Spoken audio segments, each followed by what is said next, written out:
Queridas, amados e amadas, tudo bem com vocês? Novamente, né? Eu espero que de fato vocês estejam bem, que vocês estejam se cuidando, né? Que vocês estejam aí, todo mundo mantendo as atuais regras de distanciamento e isolamento social, para que o mais breve possível, né? Nós possamos de novo estar aí nos reencontrando dentro da sala de aula. Nas nossas duas últimas aulas, nós construímos o Estado varguista, né? Então, a gente falou sobre a chegada de Getúlio Vargas ao poder no Brasil através da Revolução de 1930 e depois nós falamos sobre o seu governo constitucional entre 1934 e 1937. Então, nessas últimas aulas, nós estávamos construindo justamente um Getúlio Vargas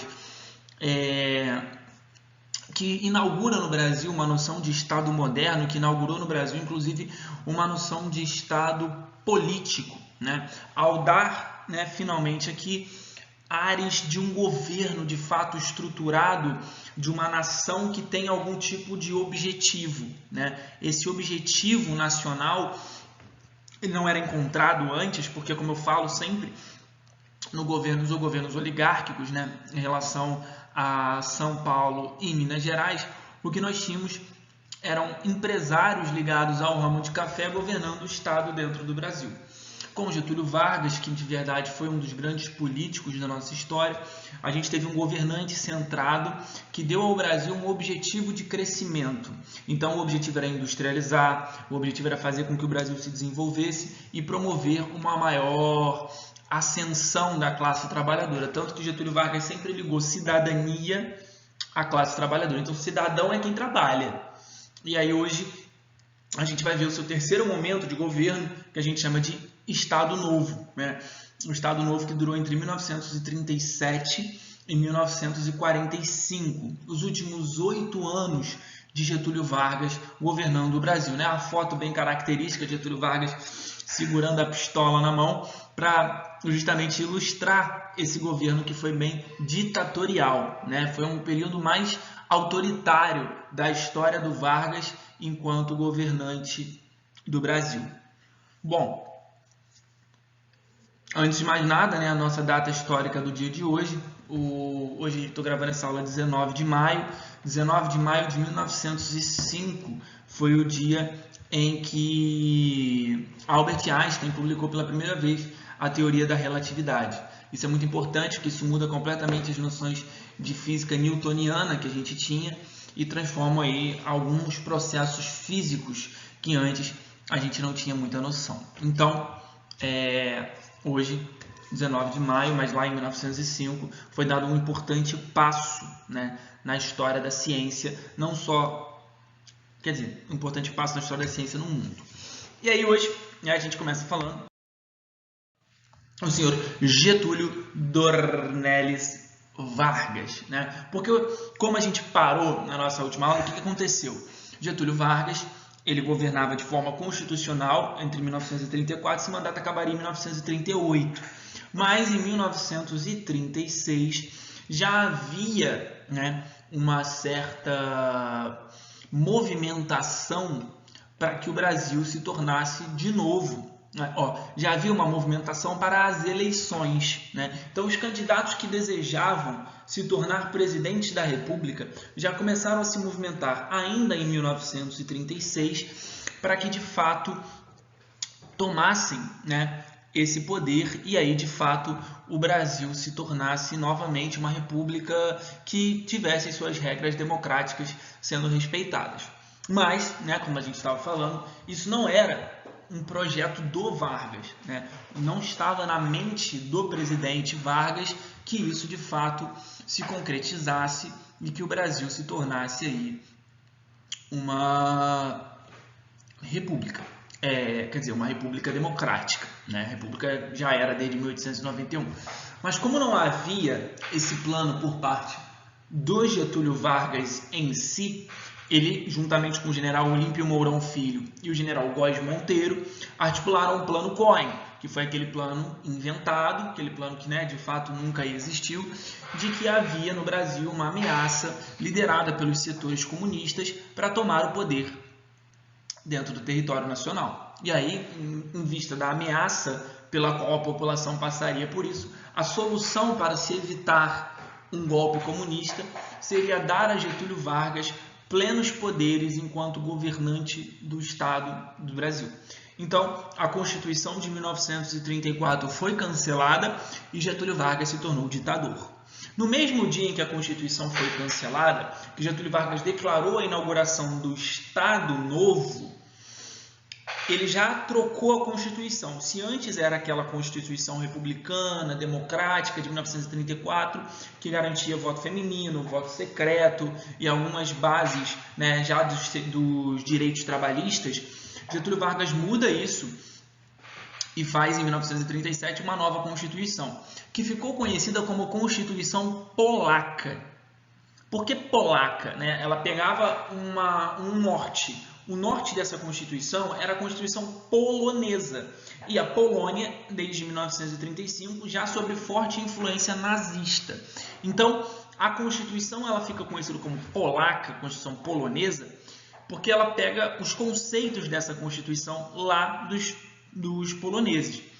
E aí era uma Constituição extremamente autoritária, tá? Como vocês podem ver, tá aqui as características delas, ó. Os estados passariam a ser governados por interventores, o que não era uma novidade, né? O Vargas tinha feito isso lá no seu governo provisório, tinha colocado os tenentes, lembra, como seus interventores. Então, todos os governadores de estado seriam demitidos e o Vargas nomearia interventores estaduais, obviamente aliados a ele, para que o auxiliassem. Ao mesmo tempo, aos trabalhadores foi negado o direito de greve e foram declarados extintos todos os partidos políticos. Tá? Então, não tinha mais partido político, não tinha mais direito à greve, não tinha nada. O Brasil ficou declarado como estado de guerra, como se o Brasil desde 1937 estivesse em guerra com alguém, como na verdade não estava em guerra com ninguém, né? Era muito mais uma desculpa do Vargas de que existia essa ameaça socialista e através disso ele conseguia se legitimar, né, dentro do poder. Houve uma supressão dos poderes legislativo e judiciário que ficaram concentrados no chefe do poder executivo. Então, se antes o Brasil tinha uma tripartição dos poderes, né, você tinha lá o poder executivo, o poder legislativo e o poder judiciário, todos separados entre si, agora Getúlio Vargas pega, né, esses três poderes e concentra na sua própria figura. Então, Vargas passou a ser aquele que executa as leis, aquele que faz as leis e aquele que julga as leis. Então, todos os três poderes passaram a ficar concentrados com ele, com o Getúlio Vargas. Então, é uma ditadura, né? Visto que não há nenhum tipo de liberdade individual. Então, ó, tá até aqui o artigo 180 para vocês entenderem. Enquanto não se reunir o Parlamento Nacional, o Poder Legislativo, o Presidente da República terá o poder de expedir decretos-leis sobre todas as matérias da competência legislativa da União. Então, né, tudo aquilo que for da competência legislativa, quem decreta é o Vargas, visto que ele aí era o chefe supremo da nação. Então, a ideia, né, do Estado Novo era justamente inspirado naquele modelo fascista português, né, quando Antônio Salazar declarou Portugal uma ditadura, se tornou uma ditadura baseada no Estado Novo, esse era o nome, o Vargas se apropriou desse nome e trouxe para o Brasil esses conceitos ditatoriais. Então, a gente pode dizer, inclusive, que o Brasil passou por um período centralista e personalista, porque havia uma concentração de poderes na figura do Getúlio Vargas. Então, centralista, porque todas as decisões administrativas, políticas e econômicas do Brasil passaram a ser tomadas pelo Getúlio Vargas e tudo isso, obviamente, sempre uma valorização da imagem do próprio presidente. O interessante é que, por exemplo, a gente fala muito da Constituição Polaca de 1937, mas a real é que ela era um norte, tá, para o Getúlio Vargas. Ele seguia ela enquanto ali estavam os conceitos que ele utilizaria dentro do seu governo. Mas não havia aplicabilidade jurídica dela. Por quê? Olha no artigo 180. Essa Constituição entrará em vigor na sua data e será submetida ao plebiscito nacional, na forma regulada em decreto do presidente. Então, a própria Constituição previa que ela só entraria em vigor no dia que fizesse um plebiscito, que a população votasse por ela. Esse plebiscito nunca aconteceu. Então, é como se essa Constituição, juridicamente, não tivesse entrado em vigor. mas ela entrou em vigor através dos decretos-leis do Getúlio Vargas. Então ele governava sozinho, junto com seus ministros, não tinha partido político, não tinha Congresso, não tinha Supremo Tribunal Federal, não tinha nada. Era Getúlio Vargas, seus ministros e seus interventores canetando. Ele ia canetando através de decretos-leis e decidindo o futuro da nação. Importante dizer que tudo isso que ele fazia era obviamente legitimado pela população, que legitimou o golpe do Estado Novo, dado lá em 1937 com o Plano Cohen, juntamente com o medo de uma ameaça comunista que de fato nunca existiu. E aí, obviamente, né, tem aí a foto do Getúlio Vargas carregando a sua aba. Getúlio Vargas, para quem tiver interesse, depois coloca assim no Google, fotos de Getúlio Vargas. O acervo de presidente do Getúlio Vargas é o melhor acervo que a gente tem de todos os presidentes. Eu acho que chega perto do Collor, porque o Collor tinha umas fotos divertidas, né? Mas o Getúlio Vargas tem as melhores fotos da história da presidência da República. É o cara com charuto, o cara com arma, é o caos do caramba. Mas enfim, então a gente diz, né, que durante o governo do Getúlio Vargas, o que houve foi um aumento da repressão política. Por quê? Primeiro que houve uma anulação do federalismo. Então aquela ideia de que todos os estados são independentes e eles existem para que se respeite a Constituição acabou. Não existe mais independência estadual. É o Getúlio Vargas que decreta como que os estados funcionam e como que os estados vão funcionar. Ao mesmo tempo, houve uma centralização política em torno da sua figura e uma perseguição aos dois, tá? Tanto ao integralismo quanto ao comunismo. Aí tu me pergunta, pô, professor, mas o Vargas ele não era bem próximo dos partidos fascistas europeus? Por que ele perseguiu os fascistas dentro do Brasil? Porque esses próprios fascistas tentaram dar um golpe no Vargas em 1938, na intentona integralista. E aí, por isso, né, Getúlio Vargas, em 1938, quando eles tentaram dar esse golpe, lá o Juarez Távora, o Vargas prendeu e declarou ilegal o integralismo dentro do Brasil. Então, ele começou a perseguir qualquer um que, de fato, se opusesse ao seu governo. E isso, né, também tem um fator, que é a pressão do capitalismo dos Estados Unidos, né? Dos Estados Unidos, ou dos Estados Unidos, tanto faz. Mas a ideia era que, como os Estados Unidos faziam essa perseguição tanto ao socialismo quanto ao integralismo, né, ou seja, ao fascismo, havia uma pressão do presidente Roosevelt, de quem o Vargas tentava notoriamente se aproximar por causa de uma questão financeira. O Vargas persegue aquilo que os Estados Unidos também perseguia. Então, houve uma perseguição a esses tipos de política e, inclusive, durante o governo de Getúlio Vargas, existem várias e várias denúncias de tortura, né? Algumas pessoas denunciam Vargas de praticar tortura, denunciam o Vargas de perseguir a oposição, de matar a oposição. Alguma parte dessa oposição, inclusive, morreu. A gente tem conhecimento. O caso da Olga Benário é isso, né? A Olga condenada tem que voltar para a Alemanha nazista, que persegue os judeus. Então, isso, no final das contas, é uma perseguição política, tá? Enfim, então, houve, né, uma perseguição ao integralismo, ao comunismo, justamente por causa de uma pressão do capitalismo dos Estados Unidos. Lembrando, né, a gente sempre fala muito de tortura na ditadura militar, mas existem várias e várias denúncias de tortura durante o Estado Novo varguista, perseguição à oposição. Vargas, ele era bem autoritário, tá? Não adianta também posar um Vargas.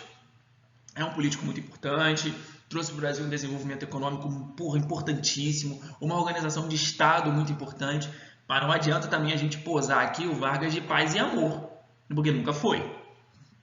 Depois ele vai tentar ser nos anos 50, mas isso é a aula dos anos 50. Juntamente com isso tudo, houve a criação do DASP, né, o Departamento de Administração do Serviço Público, que era uma ideia de você controlar o funcionalismo público para que ele estivesse sempre alinhado ao Getúlio Vargas, né? Então todas as repartições públicas eram sempre muito bem fiscalizadas para poder aí manter tudo alinhadinho com aquilo que o próprio Getúlio Vargas queria. E o Vargas também mandou criar a sua polícia política, né, a sua polícia pessoal. Essa polícia política do Vargas, que obviamente é dela que vem as acusações de perseguição, de tortura e morte, era inspirada nos moldes da Gestapo, né? A Gestapo, que era a polícia secreta nazista. Então, vocês conseguem perceber aí, inclusive, uma proximidade do Getúlio Vargas com os países fascistas, né? Tanto no quesito econômico, Como assim no quesito econômico? É aquela valorização da classe trabalhadora, mas ao mesmo tempo também uma anulação da liberdade da classe trabalhadora. E por outro lado também havia a perseguição a qualquer tipo de oposição que existisse.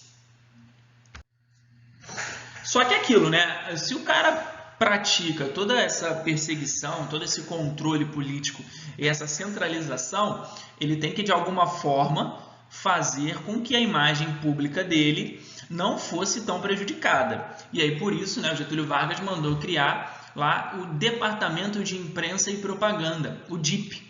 O DIP, na época, ele era um sucessor do DOP, que era o Departamento Oficial de Propaganda, que existiu durante o governo provisório, e o DPDC, o Departamento de Propaganda e Divisão Cultural, que existiu durante o governo constitucional, que inclusive haviam sido responsáveis pela criação de um programa de rádio muito famoso, que existe até hoje, que era a Hora do Brasil. Todo dia, durante um horário específico, havia um pronunciamento de alguma liderança oficial do governo. Fosse o Vargas, fosse o Góes Monteiro, qualquer um deles se pronunciava no rádio todo dia para dizer alguma coisa para trazer as notícias daquilo que tinha acontecido dentro do Brasil. Esse programa existe até hoje, tá, dentro do rádio, mas ele sofreu reformulações, não se chama mais Hora do Brasil, e sim Voz do Brasil. E ali você tem todas as notícias, né, de tudo o que aconteceu no dia do país.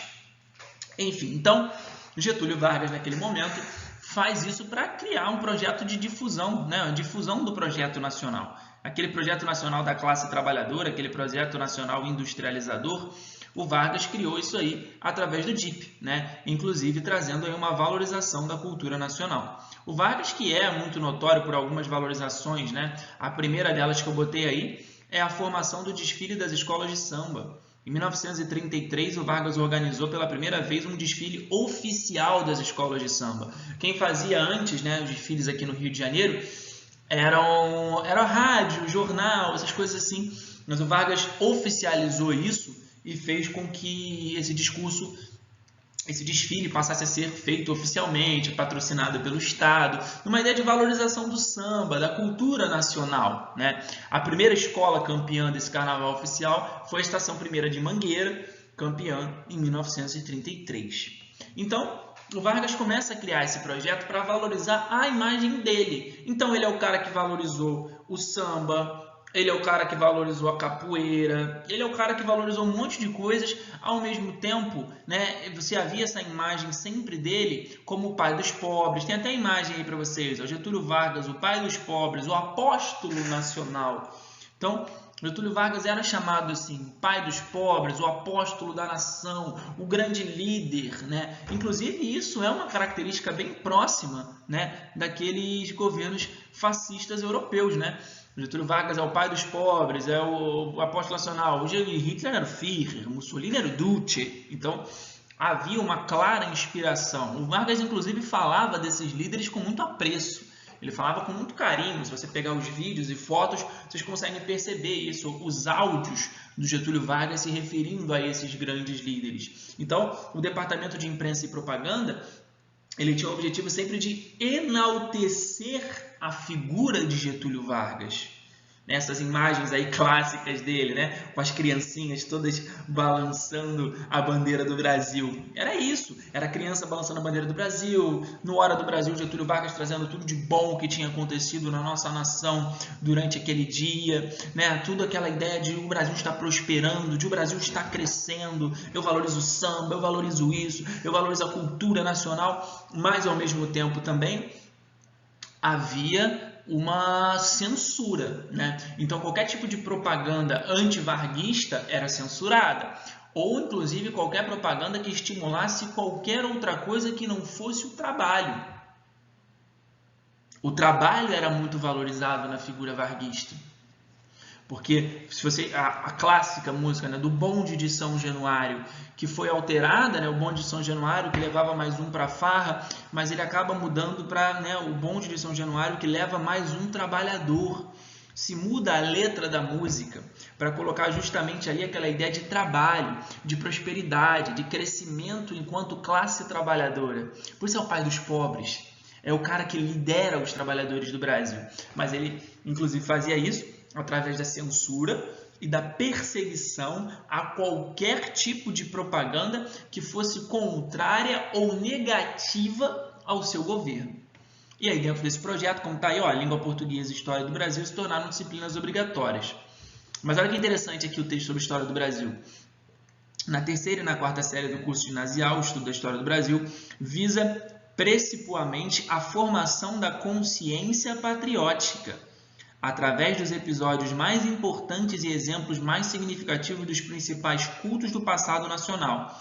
Assim, nas aulas de História Geral, serão postas em relevo as qualidades dignas de admiração e dedicação aos grandes ideais e à noção de responsabilidade. Então, a ideia era você conformar uma consciência patriótica, uma admiração, uma dedicação aos grandes ideais e a noção de responsabilidade. Jonathan Serrano aí, que era um importante entusiasta desse novo modelo educacional. Então, até mesmo você coloca a história do Brasil, mas sempre dando ênfase aos grandes nomes, aos grandes homens que transformaram o Brasil, né? Pedro I, o próprio Vargas, Tiradentes, valorizando sempre essa cultura nacional, essa cultura patriótica dentro do Brasil.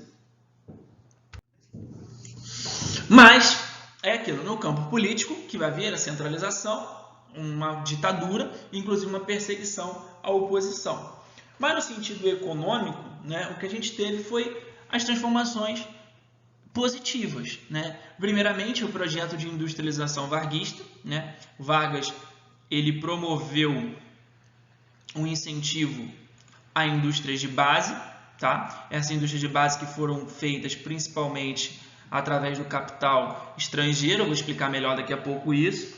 E o investimento era obviamente também depois feito em indústrias de bens de consumo, seja fossem eles duráveis ou não duráveis.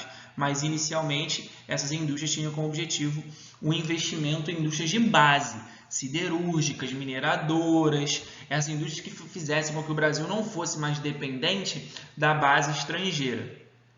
Em 1943, o Vargas consolidou as leis trabalhistas, né? A CLT foi oficialmente promulgada, leis trabalhistas essas que ficaram em vigor pelo menos aí até 2015, mas em 2015, né, com a nova reforma trabalhista, já existem alguns outros tipos de acordo. Essas leis trabalhistas que eram justamente a consolidação daquelas leis ensaiadas na Constituição de 34 e de 37. E aí que leis eram essas? Salário mínimo, descanso semanal remunerado, férias remuneradas, licença maternidade. O 13º ainda não, tá? O 13º só foi instituído no Brasil nos anos 60. Eu vou falar, inclusive, na aula lá do governo do presidente João Goulart. Mas, enfim, então, houve uma consolidação das leis trabalhistas que foram ensaiadas nessa Constituição. Então, você criou uma valorização do trabalhador, mas, ao mesmo tempo, também houve um controle maior do trabalhador. Então, ficou proibido o direito à greve, ficou proibido o direito a manifestações públicas, tudo isso fica controlado para impedir que esse trabalhador se revolte em algum momento contra o Vargas. Então, havia uma crítica muito grande ao peleguismo, porque pelego é aquela pele não, aquele couro, enfim, aquele pano que separa o cavalo do seu cavalheiro. A ideia é que aquilo ali amortece, né? Então, os pelegos, né, os peleguistas, eram justamente os líderes dos sindicatos. Por quê? Porque o Vargas ele criou, dentro dessa CLT, uma parada que não existe mais também, mas ainda existia há pouco tempo, vocês devem se lembrar, que era o imposto sindical obrigatório. Então, todo trabalhador era obrigado a ser sindicalizado e obrigado a pagar um imposto para o seu sindicato. Esse imposto sustentava os sindicatos. A ideia desse imposto Vargas não era de ajudar os sindicatos, era para justamente controlar os sindicatos, fazer com que o Estado fosse um amigo desses sindicatos e justamente aumentar o controle sobre a classe trabalhadora. Então, esses pelegos, esses donos de sindicatos, eram normalmente pessoas ligadas ao Vargas, ligados à política varguista. E aí, por isso, eram muito criticados. Então, ao mesmo tempo que o Vargas deu as leis trabalhistas, por outro lado, também ele aumentou o controle sobre esses trabalhadores, tirando boa parte da sua liberdade.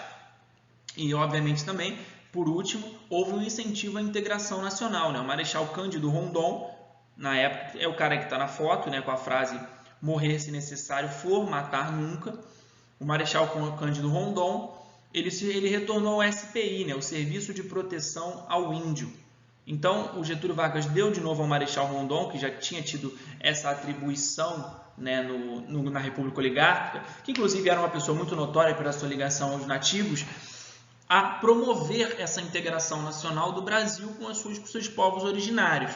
E aí, por isso, o Marechal Rondon tinha como obrigação, na verdade, inserir, né, os nativos dentro da lógica nacional. Então, era basicamente garantir o direito à terra dos indígenas e inserir esses indígenas dentro da nossa sociedade. É, inclusive, até uma parada curiosa, né? Porque é como se o Vargas pensasse que esses indígenas não são parte da sociedade e vão se tornar parte através da ação do Marechal Cândido Rondon. E aí, dentro desse projeto ainda de integração nacional, Getúlio Vargas ele criou, através de questões econômicas estratégicas, e também por causa de possibilidades de guerra, 6 novas unidades federativas. Está aqui, ó, Roraima, que existe até hoje, né? Rondônia, que existe até hoje, que na época recebeu esse nome depois, né? O nome inicialmente não era esse, mas recebeu esse nome em homenagem ao Marechal Cândido Rondon e a sua ligação e proteção aos nativos. O Amapá, também existe até hoje. Ponta Porã, que é parte hoje do Mato Grosso do Sul. Iguaçu, que é parte do Paraná. E Fernando de Noronha se tornou pela primeira vez aí também uma unidade da federação. A ideia de Fernando de Noronha aí já está muito mais ligado a uma defesa militar, né? Uma defesa contra invasões que o Brasil pudesse sofrer. Então, Roraima, Rondônia, Amapá, Ponta Porã, Iguaçu e Fernando de Noronha foram os 6 estados criados durante o Estado Novo. E aí, queridos, tem alguns exemplos para vocês de algumas indústrias que foram feitas durante o governo Vargas para justamente alcançar ao Brasil essa dependência industrial.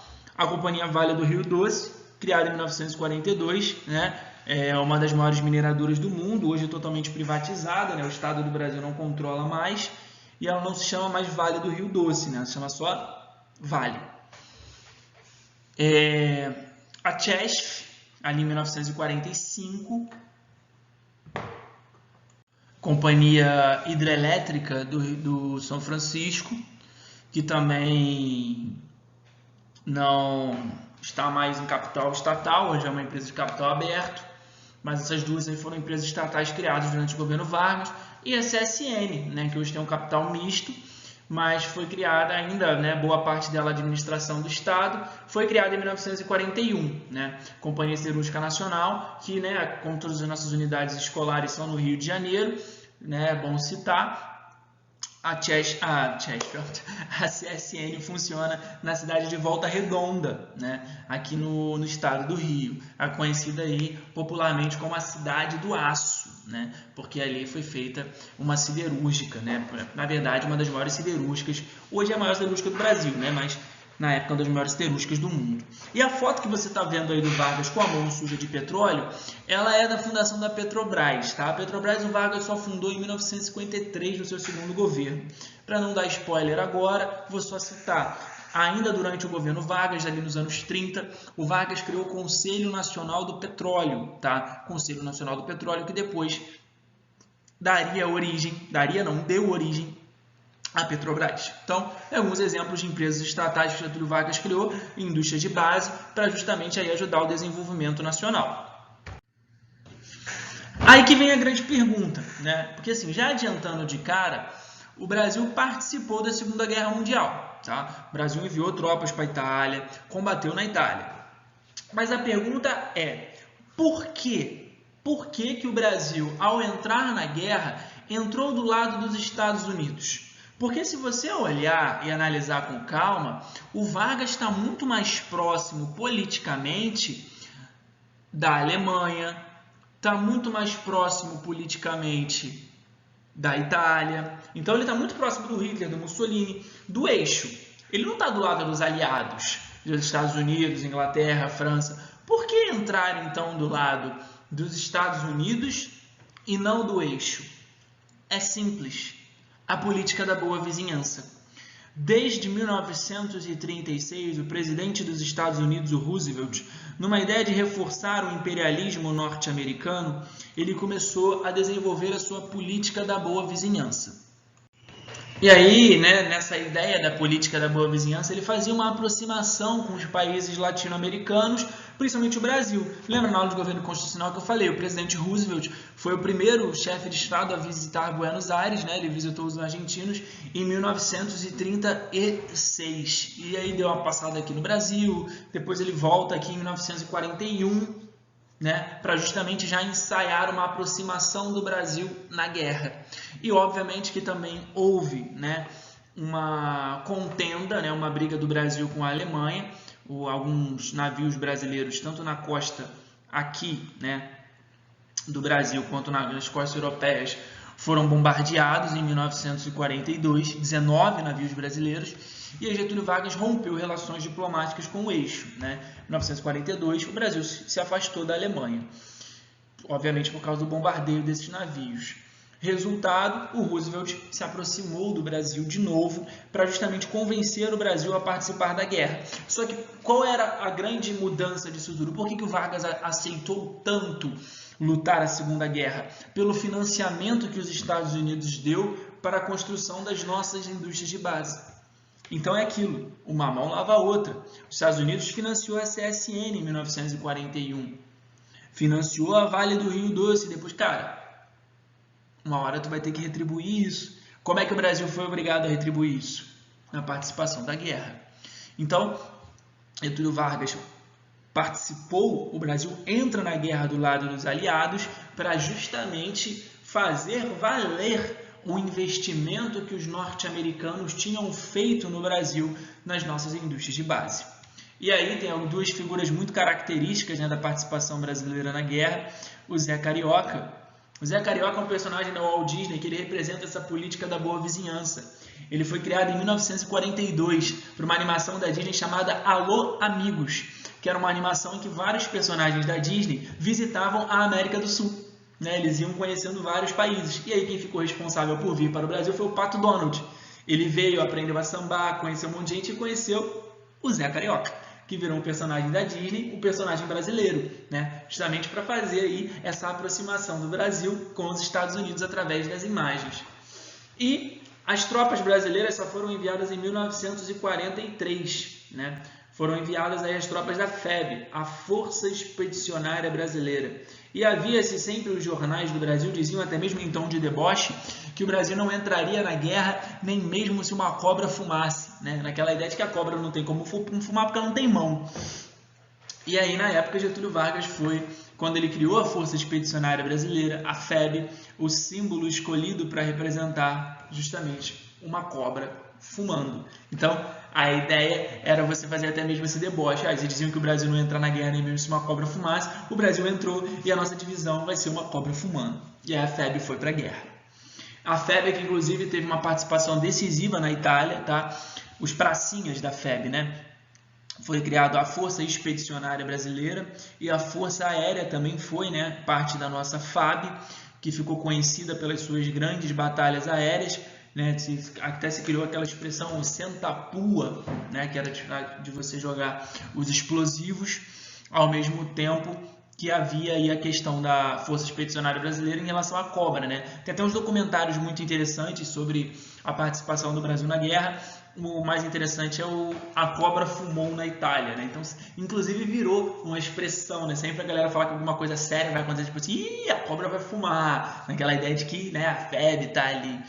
Mas, embora o Brasil tenha tido grandes batalhas e vitórias muito interessantes na Itália, como essas três que estão escritas aí, Batalha de Montese, Turim e Monte Castelo, a mais famosa de todas, a Batalha de Monte Castelo. Se um dia você for a Monte Castelo, você vai perceber que lá tem túmulos de soldados brasileiros, tem homenagens aos soldados brasileiros.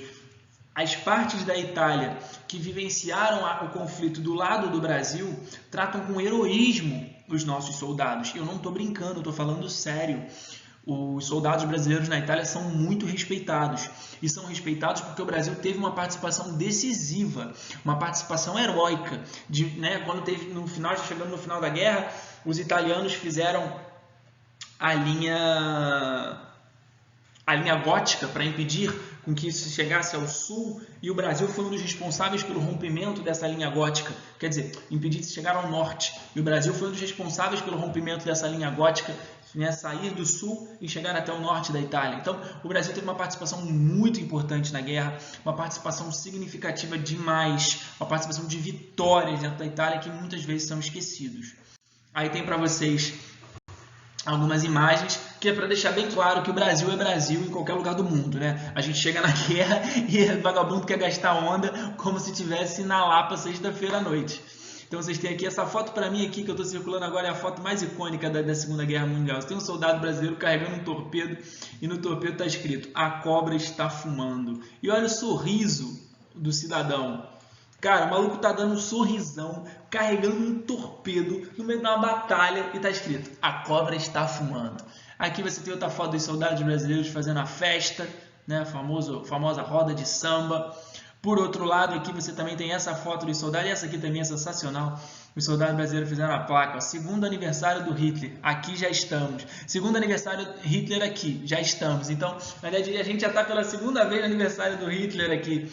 O Brasil que entrou na guerra em 1943, né? Então pode dizer-se que passaram o aniversário do Hitler de 1944 e 1945. Essa imagem é sensacional. Segundo aniversário do Hitler, aqui já estamos. É o Brasil na sua essência. Essa do segundo aniversário do Hitler e a da cobra já está fumando. Mas também botei uma foto aí da seriedade para mostrar que, né, a gente venceu a guerra. Aí o general Otto Fretter, general alemão, assinando a sua rendição para o general Zenóbio da Costa, que era um importante líder da FEB aqui no Brasil. Queridos, para a gente concluir, né? Então, Getúlio Vargas, eu não vou falar do final do Estado Novo aqui, porque isso está muito mais ligado à próxima aula sobre o governo Dutra. Porque o que acontece? Getúlio Vargas foi muito importante para o Brasil, para a consolidação, vamos lá, do trabalhismo, anota aí, consolidação do trabalhismo, do nacionalismo e do crescimento industrial. Essas três coisas. Se eu falar o nome Getúlio Vargas, automaticamente você tem que pensar em nacionalismo, trabalhismo e industrialização. E ele foi muito responsável por isso durante os seus três governos: o governo provisório, o governo constitucional e o governo do Estado Novo, que foi o que durou mais tempo, e foi o ditatorial, que foi esse que a gente falou aqui hoje, esses três governos. E aí, como que isso tudo chegou ao fim? Isso tudo chegou ao fim, inclusive, por causa de uma incoerência política de Getúlio Vargas. Cara, o Brasil entrou na guerra para lutar contra o quê? Contra ditaduras fascistas, para derrubar a Alemanha nazista e a Itália fascista. Que sentido faz um país que luta contra o fascismo, mas aqui, dentro do seu território nacional, ter um governo ditatorial? Isso não faz sentido. E foi justamente a partir disso que a oposição criou uma imagem negativa do Getúlio Vargas, numa imagem de incoerência, de dizer: olha só, o Getúlio Vargas quer lutar contra ditaduras, mas ele também é ditador. E através de uma questão com a polícia do Rio de Janeiro, que ele nomeia o próprio irmão dele como chefe de polícia, isso abre caminho para a oposição começar a tentar derrubar Getúlio Vargas. E conseguem derrubar ele em 1945, embora ele sempre tenha dito que ele abdicou. Ele fala que ele abdicou e a oposição fala que derrubou. Mas a questão é, Getúlio Vargas, através principalmente do ataque que essa oposição fazia, a incoerência do seu governo e a nomeação do seu irmão como chefe de polícia, saiu do governo, ou, né, nas palavras dele, abdicou, nas palavras da oposição, foi derrubado, sofreu um golpe, mas em 1945 ele sai do governo e as eleições de 1946 seriam marcadas principalmente para a questão do queremismo, das pessoas que queriam que Getúlio Vargas chegasse ao poder novamente, mas acabou que não aconteceu. Eleito presidente foi o general Eurico Gaspar Dutra. Na próxima aula, em relação ao governo Dutra, eu vou começar falando sobre o que é queremismo, tá? Importante. Vou falar o que é queremismo e como ocorreram essas eleições e como que o Brasil já agora se reestruturou e cresceu através de um período que a gente chama de liberal-democrata. Show? Espero ter ajudado vocês aí, que essa aula tenha sido, de certa forma, elucidante. E lembre-se, Getúlio Vargas é talvez a figura política mais importante do Brasil, tanto pela inauguração do Estado, formação de consciência nacional, formação de um Estado que de fato funcione politicamente, ministérios, polícia, justiça eleitoral, justiça de tudo, e crescimento industrial, e nacionalismo, e leis trabalhistas, mas também tem as suas incoerências, tem a ditadura, tem a perseguição, tem a repressão. Mas ainda assim é um dos mais importantes políticos, se não o mais importante político da história do Brasil. O seu legado foi tão grande que quando Fernando Henrique Cardoso se tornou presidente da República nos anos 90, já no projeto liberal, né, de diminuir a participação do Estado na economia brasileira, o início do seu discurso foi: acabou a era Vargas. Então, se teve uma noção de continuidade de projeto político varguista por mais de 50 anos. Show? Então, a gente se vê na nossa próxima aula aí. Beijo. Se cuidem.